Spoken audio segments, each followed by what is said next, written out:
नमस्कार। बाजार आज और कल में आप सभी का स्वागत है। मैं हूं स्वाति रायना। बताएंगे बाजार में आज का पूरा एक्शन, साथ ही क्या रहे अब कल के लिए स्ट्रैटेजी और शेयरों में कमाई के शानदार मौके। आप भी पूछ सकते हैं हमसे सवाल। हमारा फोन नंबर है 02223001634 या फिर आप हमें 02223001635 पर कीजिए कॉल। फेसबुक पर @जी बिजनेस ऑनलाइन, ट्विटर पर @जी बिजनेस अपने सवाल भेजिए #बाजार आज और कल लिखकर।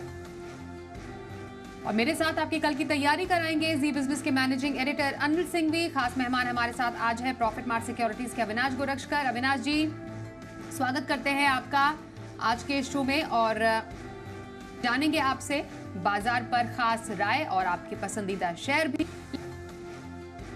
एक नजर बाजार में वीकली एक्सपायरी पर एक बार फिर प्रॉफिट बुकिंग हावी रही। अच्छी शुरुआत हुई थी, फिर शेयर बाजार अंत में सपाट ही बंद हुए। सेंसेक्स 63 अंकों की मामूली तेजी के साथ 71,721 पर बंद हुआ। निफ्टी 28 अंक उछलकर 21,647 पर बंद हुआ। बैंक निफ्टी 77 अंक चढ़कर 47,438 के लेवल पर बंद हुआ। बाजार में सबसे ज्यादा खरीदारी ऑटो, ऑयल एंड गैस और कंज्यूमर ड्यूरेबल सेक्टर में दर्ज की गई, जबकि एफएमसीजी, फार्मा, रियल्टी में बिकवाली से बाजार पर रहा दबाव। और आइए अब एडिटर्स टेक में अनिल जी से समझते हैं कि आज बाजार में प्रॉफिट बुकिंग की बड़ी वजह क्या रही। कल की शानदार रिकवरी के बाद भारतीय बाजारों में आज भी रहा एक अच्छा ट्रेडिंग सेशन। वायदा कारोबार में निफ्टी की वीकली एक्सपायरी के दिन भारतीय बाजारों की शुरुआत करने के लिए संकेत थे बेहतर। अमेरिकी बाजारों में अच्छी तेजी होती दिखी है। डाउ, नेस्डेक, S&P वगैरह सारे हरे निशान में भी बंद हुए और दिन की ऊंचाइयों पर जाकर बंद भी हुए। तो इससे तो मूड माहौल ठीक था और कल जो तेजी बनी उससे भी मूड थोड़ा ठीक हुआ। अब बड़ा सवाल ये था कि फंड्स क्या करें। तो एक अच्छी बात ये कि पिछले 2-4 दिनों से हाथ रोक कर बैठे हुए लोकल फंड्स की तरफ से खरीदारी का दमदार आंकड़ा फिर से आया, यानी कि लोकल फंड्स खरीदने लगे। लेकिन हाँ, एफआईज ने कल कैश मार्केट और वायदा कारोबार में थोड़ी बिकवाली ज़रूर की थी। तो डर तो ये था कि थोड़े ऊपर खुलेंगे तो प्रॉफिट बुकिंग आएगी। हुआ यूँ, खुले ऊपर खुलने के बाद थोड़े और बढ़े भी, 21,725 के आसपास पहुंचे और वहां पर हमने 21,700 के आसपास नीचे काफ़ी वक्त बिताया। फिर हल्का फुल्का करेक्शन हुआ। दिन के दौरान मिली एक डिप और डिप आई आपकी 21,600 तक, फाइनली बंद होकर रेंज के बीचों बीच 21,650 के आसपास हरे निशान में बंद होने में कामयाब रहा निफ्टी। वीकली एक्सपायरी के दिन कोई प्रॉब्लम नहीं, बढ़िया एक्शन। अब आइए बैंक निफ्टी। कल वीकली एक्सपायरी हो गई थी। आज बैंक निफ्टी था हल्का ऊपर में 47,650 और नीचे में 47,250। ये 400 पॉइंट की रेंज थी। बंद हुए बीचों बीच 47,450 के आसपास। मिला जुला कारोबार यहाँ भी। आज वैसे देखा जाए तो बाजार खराब हो सकता है, क्योंकि आईटी शेयरों ने बड़ा मूड बिगाड़ा। ये एक ऐसा सेक्टर था जो बड़ी जबरदस्त कमजोरी दिखा रहा था, खासतौर से इन्फोसिस और टीसीएस के नतीजों के पहले आईटी शेयरों में दबाव तो था, लेकिन आज बचाया रिलायंस ने। कल के बाद आज फिर से लगातार 2 दिनों में रिलायंस में जो जबरदस्त तेजी हुई उसने बाजार के मूड माहौल को पॉजिटिव रखा। मिड कैप शेयर काफ़ी मजबूत थे, स्मॉल कैप शेयर थोड़े बहुत मजबूत। तो ब्रॉडर मार्केट में भी एक्शन भरपूर। तो कह सकते हैं पिछले हफ्ते के उतार चढ़ाव भरे सेशन के बाद ये हफ्ता भी है वोलेटाइल, लेकिन पिछले हफ्ते के मुकाबले में थोड़ा बेहतर, थोड़ा ज़्यादा अच्छा ट्रेड होता दिख रहा है और धीरे धीरे निफ्टी ऊपर जाने की कोशिश कर रहा है। हाँ, है अब भी रेंज बाउंड। 21,450, 21,500 सपोर्ट कर रहा है और 21,750, 21,800 रुकावट का काम कर रहा है। लेट्स सी क्या कुछ होता है आगे, लेकिन एक अच्छा ट्रेडिंग सेशन भारतीय बाजारों के लिए। और आइए अब संस्थागत निवेशकों के आंकड़े भी देख लें। आज हमने देखा एफआईआई यानी विदेशी संस्थागत निवेशकों ने कैश मार्केट में करीब 865 करोड़ रुपए की बिकवाली की, तो वहीं डीआईआई यानी घरेलू संस्थागत निवेशकों की तरफ से करीब 1607 करोड़ रुपए की खरीदारी के आंकड़े आए सामने। और आइए अब अविनाश गोरक्षकर हमारे आज के जो एक्सपर्ट हैं उनसे कर लेते हैं बातचीत। बाजार पर अविनाश जी आपकी राय लेना चाहेंगे। और 2 दिग्गज आईटी कंपनियों के नतीजे भी आए। अनुमान के मुताबिक टीसीएस ने नतीजे पेश किए, कुछ खराब इन्फोसिस के नतीजे रहे। रिजल्ट सीजन की तो शुरुआत हो गई, बाजार पर कैसा रिएक्शन? नहीं, पहली बात तो स्वाति देखिए, इन्फोसिस के नंबर अगर हम टीसीएस से कंपेयर करें तो काफ़ी खराब है। 7% इनका प्रॉफ़िट गिरा है और प्लस मुझे लग रहा है कि कल के सत्र में हो सकता है कि कल थोड़ी और बिकवाली आपको इन्फोसिस के शेयर में देखने को मिले। हालाँकि आज एंड ऑफ द ट्रेड में इन्फोसिस में थोड़ी-सी बाइंग ज़रूर देखने को मिली थी। लग तो रहा है कि कल ओपनिंग ट्रेड में ही इन्फोसिस गिरने की पॉसिबिलिटी ज़्यादा लग रही है, क्योंकि नंबर्स डेफ़िनिटली उम्मीद से काफ़ी खराब आ चुके हैं। रही बात टीसीएस की, तो देखिए एक अच्छी बात थी कि मार्जिन्स 25% पे कंपनी ने मेंटेन किया है। कमेंट्री भी थोड़ी-सी पॉजिटिव है और ज़्यादातर इन लाइन एक्सपेक्टेशन है। उम्मीद से थोड़े से बेहतर है क्योंकि उम्मीद थी कि सीक्वेंशियल डिक्लाइन आएगा डॉलर रेवेन्यू में, वैसा हुआ नहीं। प्लस मार्जिन प्रेशर था, तो मार्जिन प्रेशर भी की बातें थी, वो भी नहीं हुआ है। मेरे ख्याल से इनलाइन एक्सपेक्टेशन के हिसाब से मुझे लगता है कि शेयर थोड़ा-सा एक अपटिक ज़रूर सुबह आपको दिखाई देगा, लेकिन कोई बड़ी री-रेटिंग आइदर टीसीएस में या इन्फोसिस में आपको देखने को नहीं मिलेगी क्योंकि अभी भी जो कंडीशन है ग्लोबली, अगर आप यूएस की बात करें, यूरोप की बात करें, तो हेडविंड्स काफ़ी सिग्निफिकेंट है और मार्केट्स को थोड़ी चिंता है कि अगले 1-2 क्वार्टर्स के लिए जो मिला-जुला परफॉर्मेंस है, वैसा ही दोनों कंपनीज़ का रहेगा। तो मेरे ख्याल से जिनके पास है वो होल्ड करें, फ्रेश निवेश मुझे नहीं लग रहा है आपको करना चाहिए। All right sir. Avinash ji, अब कुछ स्टॉक स्पेसिफिक एक्शन भी जान लेते हैं आपसे। लंबी अवधि के नजरिए के लिए कौन सा स्टॉक पसंद है आपको? स्वाति, लंबी अवधि के लिए हमको ऑटो मेजर दिग्गज टाटा मोटर्स पसंद है। देखिए, एक सबसे बड़ी बात टाटा मोटर्स की जो अक्टूबर टू दिसंबर की जो सेल है, वहाँ पे जेएलआर ने बहुत बढ़िया नंबर और बढ़िया परफॉर्मेंस दिखाया है। जेएलआर में अभी कंपनी ने क्लियरली कहा है कि वो फ्री कैश पॉजिटिव हो चुके हैं। आने वाले साल, डेढ़ साल का आउटलुक भी काफ़ी पॉजिटिव है। डोमेस्टिक मार्केट की बात करें तो कमर्शियल व्हीकल्स की बात करें, passenger cars, electric vehicle cars की बात करें, तो सारे सेगमेंट्स में डबल डिजिट ग्रोथ देखने को मिला है। हमको लग रहा है कि तीसरी तिमाही तो तगड़ी आएगी, लेकिन आने वाला साल भी इनके लिए बहुत मजबूत रहेगा। सबसे बड़ी बात, जो कर्जा है वो भी थोड़ा-सा रीपेमेंट करने की बातें मैनेजमेंट ने की है, तो इसका भी फ़ायदा कंपनी को एफवाई 25 के रिजल्ट्स में देखने को मिलेगा। हमारा मानना है कि कम से कम 20-22% की प्रॉफिट ग्रोथ आपको एफवाई 22 में देखने को मिलेगी और यहाँ से मुझे लग रहा है कि 1040, 1050 का टारगेट प्राइस लेके करीबन 815 जो अभी आज की क्लोजिंग है, वहाँ पे शेयर को खरीदना चाहिए। काफ़ी अच्छा आउट परफॉर्मेंस आने वाले साल में ये होगा। तो ये मेरी तरफ से पोजिशनल पिक 12 महीने के लिए। 12 महीने के लिए टाटा मोटर्स में खरीदारी की सलाह आई है अविनाश गोरक्षकर की तरफ से। आइए अब आगे बढ़ें और सबसे पहले कॉलर से बात करते हैं। गाजियाबाद से सुनील जी इस वक्त हमारे साथ हैं। नमस्कार सर, बताइए कौन से स्टॉक पर सवाल नमस्कार जानेंगे? जी, सुनील त्यागी बोल रहा हूँ गाजियाबाद से। मेरा बोलिए सवाल है सर। जी, ITC, India Bull Housing Finance और यस बैंक। आईटीसी मेरे पास ओके। 2000 शेयर हैं 175 के भाव के। इंडिया बुल हाउसिंग 2000 हैं, 75 रुपए के एवरेज के हैं। और यस बैंक 1 लाख शेयर हैं, 14 रुपए के एवरेज।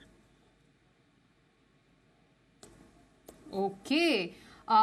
सुनील जी, बताएंगे कि आप का नजरिया इन तीनों स्टॉक्स पर क्या है? क्या आपने रखा है अपने लिए होराइजन? बच्चों के लिए रखे हैं।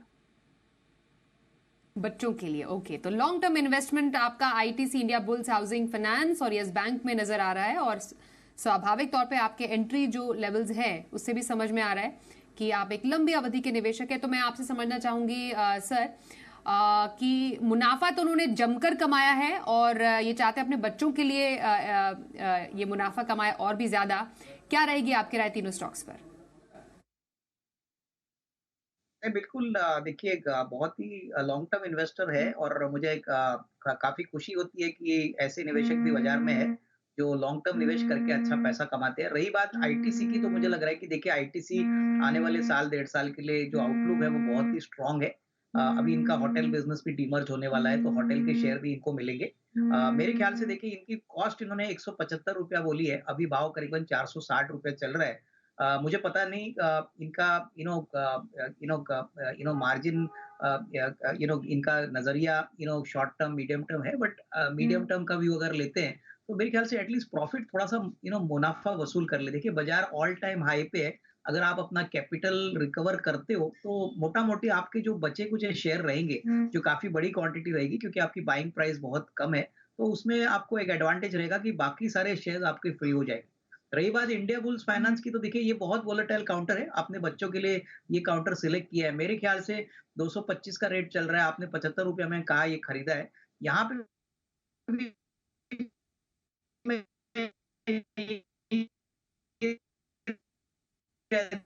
निकालते हो तो यहाँ पे आपको ज्यादा फायदा होगा। और रही बात यस बैंक की, तो यहाँ पे 1.5-2 साल का नजरिया रख के होल्ड करिए। अभी भी मुझे लग रहा है कि अगर 1.5-2 साल का नजरिया है तो अच्छा पैसा यहाँ पे बनेगा। जी, तो बिल्कुल ये रहे आपके स्टॉक्स पर आए अविनाश जी की तरफ से। अहमदाबाद से निकुंज जी से भी बात कर लेते हैं। नमस्कार निकुंज जी, बताइए क्या सवाल है आपका? हाँ, मुझे एक तो सबसे पहले वरुण बेवरेजेस के बारे में जानना है, लॉन्ग टर्म 10 से 15 साल के लिए। उसके बाद पॉलीकैब जस्ट मैंने आज ही 3900 में लिया है, एंड APL अपोलो है, एंड BLS इंटरनेशनल। ओके, तो आप प्राइस ही बता दीजिए, खरीद कितनी है आपकी? वरुण बेवरेजेस मेरे पास 900 रुपीज के है, APL अपोलो Okay. 1400 के है, और BLS इंटरनेशनल जी। 310 में। ओके, कब तक के लिए रखेंगे? मेरा 10 से 15 साल से ज्यादा ही है। ओके, 10-15 साल का नजरिया आपने बताया हमें। क्या राय रहेगी अविनाश जी आपकी इन 4 स्टॉक्स पर? वरुण बेवरेजेस, पॉलीकैब तो उन्होंने आज ही लिया है, APL अपोलो और BLS इंटरनेशनल। नहीं, मेरे ख्याल से देखिए, पहली बात अगर हम वरुण बेवरेजेस की बात करें तो ये पेप्सी के फ्रेंचाइजी है और all over India, pan India ये काम करते हैं। बहुत ही बेहतरीन कंपनी है। मैं समझता हूँ इन्होंने ऑलरेडी अच्छे भाव पे एंट्री की है, करीबन 900 रुपए में किया है। अगर नजरिया आपका 1.5-2 साल है, 10-15 साल तो व्यू देना थोड़ा मुश्किल वाला काम है स्वाति, लेकिन अगर हम 1.5-2 साल की भी टाइम फ्रेम ले तो मुझे लगता है कि उनको अच्छी खासी कमाई होगी। रही बात BLS इंटरनेशनल की, तो देखिए ये कंपनी हमने आपके चैनल पे पहले भी रेकमेंड की है। ये इंडिया की सबसे बड़ी वीसा प्रोसेसिंग कंपनी है। करीबन 62 ऑलमोस्ट 62-63 कंट्रीज में वीसा का प्रोसेसिंग का काम करते हैं। और जिस प्रकार से भी टूरिज्म बढ़ रहा है, इंडिया के लोग दूसरे देश में ट्रैवल कर रहे हैं आइदर लीजर के लिए या बिजनेस के लिए, तो इनके लिए ग्रोथ का कोई प्रॉब्लम नहीं है। इनफैक्ट पूरी तरह से डेट फ्री कंपनी है, फ्री कैश फ्लो जनरेट वाली कंपनी है, और इनका मॉडल भी एसेट लाइट है। तो यहाँ पे मुझे लगता है कि 375-380 का नियर टर्म का टारगेट प्राइस इनको मिल सकता है, तो यहाँ पे भी होल्ड करें। रही बात पॉलीकैब के ऊपर, तो मुझे लग रहा है कि देखिए पॉलीकैब में मैनेजमेंट ने आज क्लियरली एक पुष्टि की है कि ऐसा कोई IT रेड का नोटिस उनको नहीं मिला है। वो पूरी तरह से कॉर्पोरेट गवर्नेंस मेंटेन करते हैं, और जिस प्रकार से शेयर गिरा है, मुझे लगता है कि करीबन 15,000 करोड़ का मार्केट कैप एक दिन में कंपनी ने गवाया, तो ये बहुत ही बड़ा फॉल है। अगर इनका नजरिया 1.5-2 साल है तो यहाँ पे निवेशित रहिए, कंपनी बहुत बढ़िया है, और आने वाले दिनों में जैसे मैटर सब सबसाइड होगा तभी इनको अच्छी खासी कमाई यहाँ से मिलेगी, बट नेक्स्ट 12 to 18 मंथ यहाँ पे होल्ड करना जरूरी है। बिल्कुल। तो ये रही आपके लिए राय आपके स्टॉक्स पर अविनाश जी की तरफ से। अगले कॉलर महेश पाटिल जी भुसावल से हमारे साथ हैं। नमस्कार सर, बताइए कौन से स्टॉक पर सवाल है? नमस्कार मैडम। नमस्कार मैडम जी। मैडम, मैंने भेल का कॉल ऑप्शन लिया हुआ था 200 का। अभी उसको मैं कैरी ऑन कर रहा था, पर लेकिन वो अभी आज बैन में गया, तो अभी उसमें क्या कर सकते हैं? अविनाश जी राय देना चाहेंगे? कॉल ऑप्शन है इनके पास। नहीं, मैं इनको यही कहूंगा कि देखिए, जब भी आप कॉल ऑप्शन खरीदते हैं तो एक स्टॉप लॉस जरूर अपने दिमाग में रख के काम करिए, क्योंकि देखिए ये F&O का मार्केट है, बहुत वॉलेटाइल है। अगर आपको पैसा बनाना है तो आपको स्टॉप लॉस के साथ काम करना है। तो मैं समझता हूँ कि अभी भी अगर आपका जेब की कैपेसिटी बड़ी है तो ही आप इस पोजीशन में होल्ड करिए, क्योंकि स्टॉप लॉस अगर आप रखते हो तो मैं समझता हूँ कि 190-92 का स्टॉप लॉस रखिए। इसके नीचे मुझे नहीं लगता है स्टॉक जाएगा, और अभी तो जनवरी का महीना शुरू हो चुका है, तो अभी काफी समय है ये मेरे ख्याल से एक्सपायरी खत्म होने के लिए। तो थोड़ा समय रखिए, हो सकता है आपको अच्छा रिस्क रिवॉर्ड मिल सके, लेकिन स्टॉप लॉस के साथ अगर आप काम करोगे तो ही आपको F&O ट्रेड्स में पैसा बनेगा। बिल्कुल। तो ये कुछ खास बातें आप जरूर ध्यान में रखिएगा। दिल्ली से कुमार जी हमारे साथ है। नमस्कार, बताइए आपका क्या सवाल है? नमस्कार, मेरे 2 शेयर हैं। एक है कोरोमंडल इंटरनेशनल, ये 200 क्वांटिटी है 1160 के रेट पे, और दूसरा शेयर है फ्लेयर राइटिंग, 2000 शेयर हैं 500 के रेट पे। ओके। आपका नजरिया कब तक का है Kumar ji? Up to 6 months to 1 year। Okay, 6 महीना से साल भर का नजरिया। कोरोमंडल इंटरनेशनल फ्लेयर राइटिंग कैसा लग रहा है सर आपको? देखिए, कोरोमंडल इंटरनेशनल ये मुरुगप्पा ग्रुप कंपनी है और बहुत ही बेहतरीन कंपनी है। इनफैक्ट फर्टिलाइजर के साथ ये न्यूट्रिएंट्स भी बेचती है, और इनका जो मॉडल है वो काफी इंटीग्रेटेड है।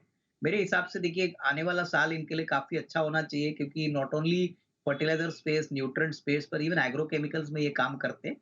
तो 12 से 15 महीने का नजरिया रखिए। यहाँ पे शॉर्ट टर्म में शायद स्टॉक कंसोलिडेट होगा, लेकिन अगर 12 से 15 महीने का व्यू रखते हैं तो मुझे लगता है कि 1350 1400 का टारगेट प्राइस मिलेगा।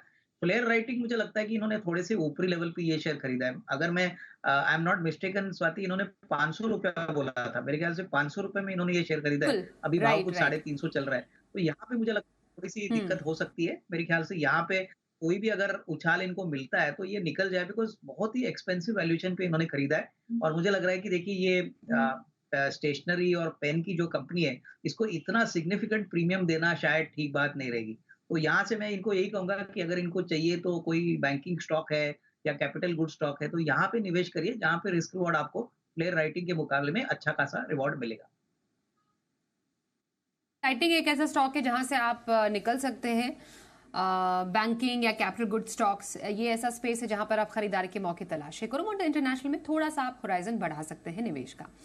आगे बढ़ते हैं, भोपाल से एसके सिंह साहब हमारे साथ हैं। नमस्कार, बताइए कौन सा स्टॉक आपके पास है? मेरे पास KEI इंडस्ट्री है, 3400 पे लिया था, लेकिन इस पे तो रेट की कोई खबर नहीं है, लेकिन ये भी गिर रहा है पॉलीकैब के साथ। तो इस पे हाँ, ये पता नहीं, इस पे तो रेट वगैरह की कोई खबर नहीं है, लेकिन ये भी उसके चपेट में आ गया। बिल्कुल बिल्कुल। सर बताइए अविनाश जी, क्या चल रहा है KEI इंडस्ट्रीज में और क्या कर सकते हैं?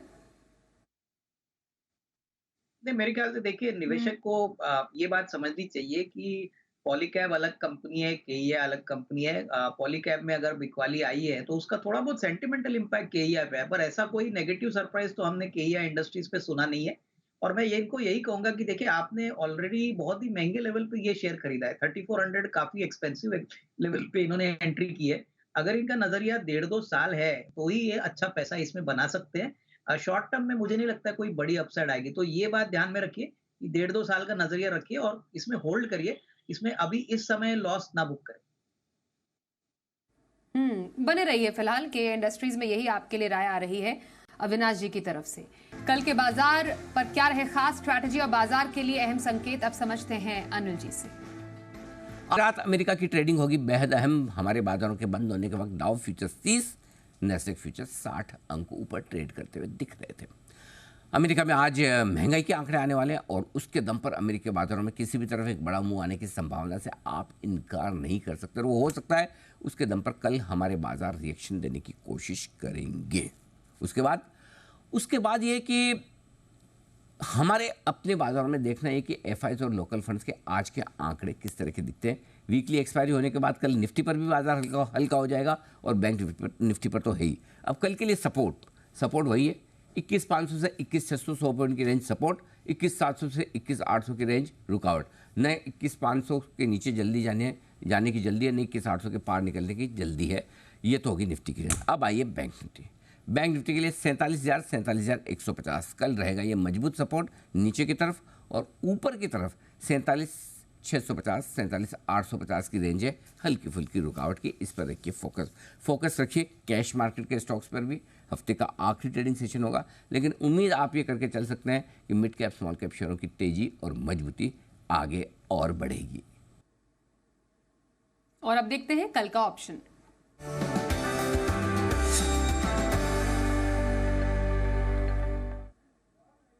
हमारे साथ है चॉइस ब्रोकिंग के सुमित बगड़िया। सुमित जी, स्वागत करते हैं आपका। जानना चाहेंगे कल के बाजार में कहां पर नजर आ रहे हैं आपको मौके? नमस्कार स्वाति, गुड इवनिंग। कल के बाजार में 2 स्ट्रेटेजी है मेरे पास। एक स्ट्रेटेजी तेजी की तरफ की है और एक स्ट्रेटेजी मंदी की तरफ की है। तेजी की तरफ का ऑटो सेक्टर का आयशर मोटर में 3900 का कॉल 90 रुपए के आसपास लेने का सलाह रहेगा। 70 रुपए का इसके अंदर नीचे में स्टॉप लॉस लगाना है। ऊपर में टारगेट 110 रुपए का पहला, 125 रुपए का दूसरा, तो खरीदारी करके चलने का सलाह रहेगा। आयशर मोटर का 3900 का कॉल। दूसरी स्ट्रेटेजी HUL हिंदुस्तान यूनिलीवर, इसमें करेक्शन देखने को मिल रहा है। 2560 का पुट 38 रुपए के आसपास लेने का सलाह रहेगा। 25 रुपए का इसके अंदर नीचे में स्टॉप लॉस लगाना है। ऊपर में टारगेट 55 रुपए का पहला, 60 रुपए का दूसरा, तो 2560 का पुट लेने का सलाह रहेगा HUL का। ये स्ट्रेटेजी रहेगी मेरी तरफ से कल के लिए। बिल्कुल, तो ये रही दो स्ट्रैटेजीज सुमित बगड़िया की तरफ से कल के बाजार के लिए। धन्यवाद सुमित, हमसे बातचीत करने के लिए। और अविनाश जी, आपकी नजर में पोजिशनल व्यू 7 से 10 दिन का नजरिया किसी को रखना हो, कौन सा स्टॉक? स्वाति 7 से 10 दिन के लिए हमको आईसीआईसीआई बैंक पसंद है। स्टॉक करीबन 991 पे ट्रेड कर रहा है। हमको लग रहा है कि अगर नजरिया 8 से 10 दिन का है तो आपको करीबन 1060 का एक नियर टर्म का टारगेट मिल सकता है। हमको लग रहा है कि Q3 के नंबर्स काफी स्ट्रांग आएंगे और नतीजों का सीजन है, तो स्टॉक स्पेसिफिक आप खेल सकते हो। यहाँ पे 970 या 970 का एक स्टॉप लॉस आप रखिए और टारगेट प्राइस रहेगा 1060। तो मेरे ख्याल से यहाँ पे एक अच्छा रिस्क रिवॉर्ड आपको अगले 8 से 10 दिन में मिलने की पॉसिबिलिटी रहेगी। 8 से 10 दिन के नजरिए के लिए आईसीआईसीआई बैंक में खरीदारी की सलाह आई है अविनाश गोरक्षकर की तरफ से। धन्यवाद अविनाश सर, हमारे साथ बातचीत करने के लिए।